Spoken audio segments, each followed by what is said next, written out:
여러분 안녕하십니까? 포항 MBC 뉴스데스크입니다. 오늘 오전 많은 눈과 함께 바람도 강하게 불면서 항공기와 열차 운행에 일부 차질을 빚었습니다. 포항공항에서는 오늘 오전 포항과 제주를 오가는 항공기 2편이 결항됐고 대구국제공항에서는 다낭, 대구 나트랑 구간 국제선의 도착과 출발이 각각 2시간가량 지연됐습니다. 코레일은 안전 확보를 위해 광명역에서 동대구역까지 구간 KTX 열차 운행 속도를 시속 230km 이하로 조정했습니다. 오늘 오전 8시 50분쯤에는 경부고속도로 경주시 내남면 구간에서 서울 방향으로 달리던 SUV 차량이 미끄러지면서 갓길에 정차돼 있던 도로공사 순찰차를 들이받았습니다. 튕겨나간 순찰차가 근처에 서 있던 직원 2명을 들이받으면서 SUV 운전자까지 모두 3명이 다쳐 병원으로 옮겨졌습니다. 사고 당시 도로공사 직원들은 단독 사고로 서 있던 승용차에 대한 안전 조치를 하던 중이었습니다. 철강과 2차 전지 기업들이 유례없는 위기로 아우성입니다. 경상북도와 포항시는 현장 기업인들의 애로사항을 직접 듣고 다양한 회복 지원책을 찾기로 했는데요. 특히 철강 금속 산업은 AI를 제조 공정에 도입해 글로벌 경쟁에서 우위를 유지하기 위한 디지털 대전환 선포식도 열렸습니다. 김기영 기자입니다. 기업을 사랑하고 회복을 지원해 대한민국을 살리는 현장 탐방이란 뜻을 담은 기사회생 버스의 첫 행선지로 경상북도는 포항을 찾았습니다. 이 자리에서 철강업계는 미국과 조속한 관세 협상 외에도 탈탄소 설비 투자에 대한 정부 지원 확대, 저비용 청정수소 확보 등을 건의했습니다. 현 정부에서는 미국 정부와 유연하게 관세 협상을 해서 조금이나마 수출 관세를 감소가 될 수 있는 방안을 검토해 주시고. 이철우 도지사는 철강 관련 과를 동부청사에 신설하는 방안을 추진하고 산업통상자원부에 산업위기 대응 특별지역 지정을 요청하겠다고 말했습니다. 지금 미국에서 이렇게 관세를 때리고 하는 것은 우리 정부에서 나서지 않고 기업한테 맡겨놓으면은 기업이 살아날 수가 없습니다. 특히 철광이 무너지면은 대한민국 후방 산업이 다 무너집니다.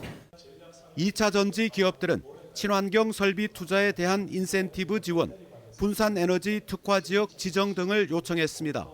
이와 함께 산단의 연폐수 공공처리장 건립과 해상풍력 하부 구조물 인허가 해결, 재사용 2차 전지 사용에 따른 지원책을 요청했습니다.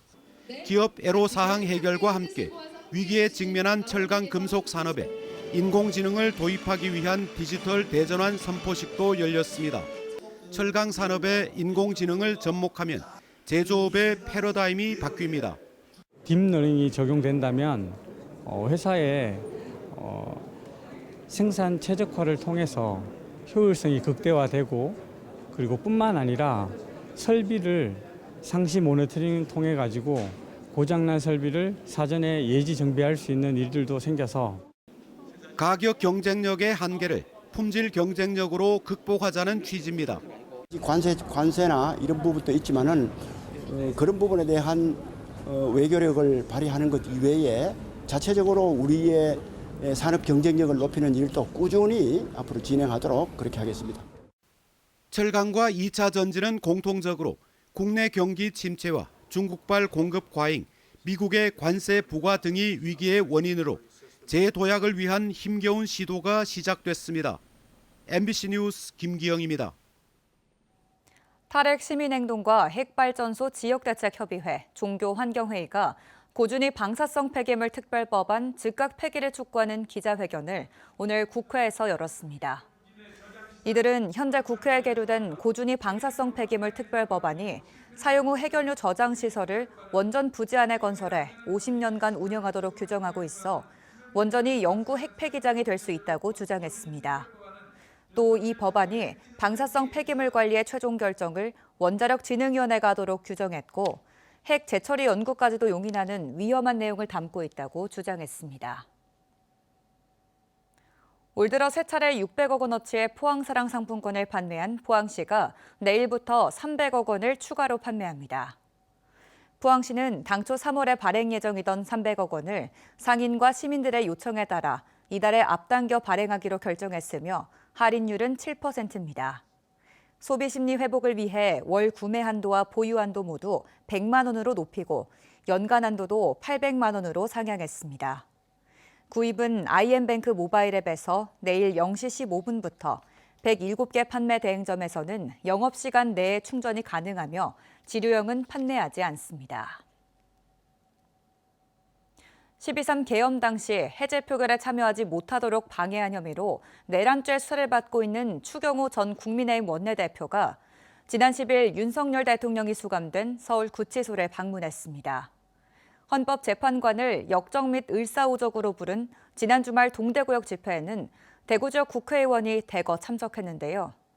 이들의 행동에 대해 비판의 목소리가 커지고 있습니다. 권윤수 기자입니다.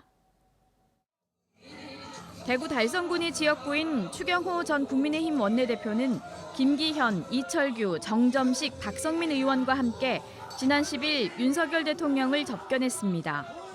대표적 친윤으로 꼽히는 인사들인데 윤 대통령은 이들에게 자유수호에 당이 뒷받침해달라고 말했습니다.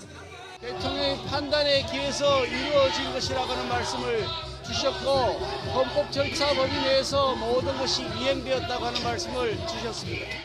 지난 8일 동대구역 앞에서 열린 개신교 단체의 대통령 탄핵 반대 집회에는 여러 국회의원이 참석했습니다.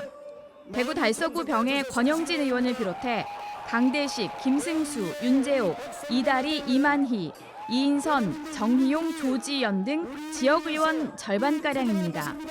여러분들에게 충성을 다하겠다는 다짐을 받는 의미에서 우리 의원님들을 모시도록 하겠습니다. 이런 행동에 국민의힘 안에서도 특정 종교단체에 힘을 싣는 모습이 당론으로 비치는 것을 경계하며 자제하자는 우려의 목소리가 있습니다. 보수 괴멸을 막기 위해 대통령을 지키기 위한 절박한 행동이 아니겠느냐는 해석도 있지만 개인 생존만을 앞세우는 행태라는 비판이 나옵니다. 우리는 윤석열을 버린 게 아니고 아직도 우리는 윤석열을 챙기고 있다라고 하는 것을 보여주는 거고 그걸 통해서 보수결집이라고 하는 정치적인 어떤 행위를 이미 하고 있는 거죠. 윤석열 정부 절반 임기 동안에 집권 여당의 책임 있는 모습은 보여주지 못했고 사실은 용산 출장소 역할을 하지 않았습니까? 그것의 연장이라고 보여집니다.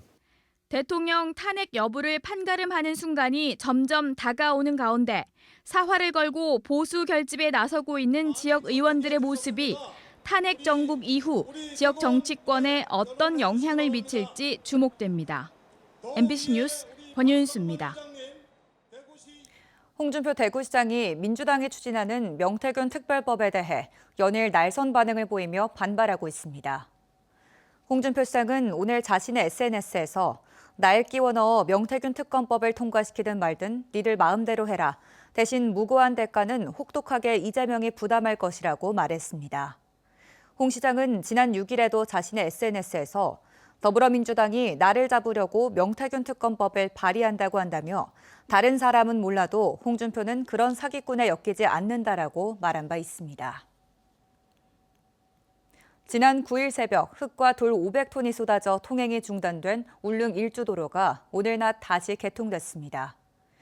울릉군은 북면 천부리 구간에 쏟아진 낙석을 군 장비 등을 투입해 모두 제거하고 통행을 재개했다고 밝혔습니다. 이번 사고로 인명피해는 발생하지 않았지만 낙석 방지 펜스가 일부 파손됐으며 일주도로가 통제되면서 주민과 관광객이 통행에 불편을 겪었습니다. 포항시립교향악단 213번째 정기연주회 황제 그리고 브람스가 내일 오후 7시 30분 포항문화예술회관 대공연장에서 펼쳐집니다. 취임 1년을 맞은 차웅 지휘자는 베토벤의 피아노 협주곡 중 가장 장대한 황제와 베토벤의 정신을 계승한 브람스 교향곡 1번을 선곡했다며 청중들께 경쾌하면서 장엄한 음악을 선보이고 싶다는 소감을 밝혔습니다. 에코프로가 대학생 봉사단인 에코브릿지 6기 30명을 모집합니다. 지원 자격은 전국 재학생 또는 휴학생이며 오는 19일까지 에코프로 브릿지 홈페이지를 통해 접수받아 서류와 면접을 거쳐 2월 28일 확정됩니다. 선발된 인원은 어린이 환경축제인 에코 그린데이 홍보 및 UN 지속가능 발전 관련 활동을 하고 봉사활동에도 참여합니다. 어젯밤 11시 50분쯤 경북 경주시 안강읍에 있는 한 음식점에서 불이 나 1시간 10분 만에 꺼졌습니다. 이 불로 다친 사람은 없었지만 음식점이 모두 타면서 소방서 추산 7,100만 원의 재산 피해가 났습니다. 소방당국은 화목보일러 인근에서 불이 시작된 것으로 보고 정확한 화재 원인을 조사하고 있습니다. 경북에서 최근 3년간 영농부산물로 인한 화재가 100건 발생해 5명의 인명피해가 발생한 것으로 집계됐습니다. 경북 소방본부에 따르면 피해자 중 대부분은 70세 이상 고령자로 영농부산물 처리나 해충 방제를 위해 불을 지피다 사고를 당한 것으로 나타났습니다.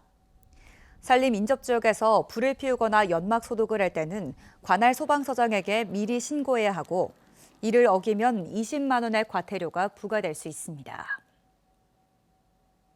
대구지방법원은 5천만 원을 빌린 뒤 잠적한 혐의로 기소된 전직 경찰에게 징역 10개월, 부추긴 혐의로 기소된 대부업자에게 징역 1년 2개월을 선고했습니다.